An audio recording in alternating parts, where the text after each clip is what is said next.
মক্কার শেখ। আসসালামু আলাইকুম গাইস, আপনারা সবাই কেমন আছেন? আলহামদুলিল্লাহ, আমি আল্লাহর রহমতে অনেক ভালো আছি।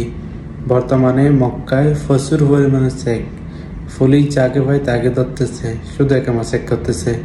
একামা যদি মক্কার না হয় তাহলে সাথে সাথে জিদ্দায় বা অন্য কোথাও মক্কার বাইরে গিয়ে ফেলে দিয়ে আসতেছে। তাই সবার কাছে আমার অনুরোধ, অযথা কেউ বাসা থেকে বের হবেন না, আর পুলিশ দেখলে এড়িয়ে চলবেন, কারণ আপনাকে শুধু হয়রানি করবে। যদি একামার মক্কায় একামা না হয় তাহলে আপনাকে জিততে গিয়ে ছেড়ে দিয়ে আসবে।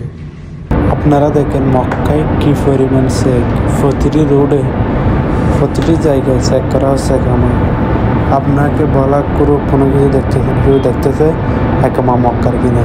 যদি একামা মক্কার না হয় সাথে সাথে আপনাকে গাড়িতে তুলে ফেলবে। তারপর গাড়িতে তুলে ফেলে মদিনার জায়গায় বা জিদ্দায় বালুর পাহাড়ে আপনাকে রেখে দিয়ে আসবে, যেখান থেকে রাস্তা পেতে আপনাকে প্রায় 2 ঘন্টা লাগবে।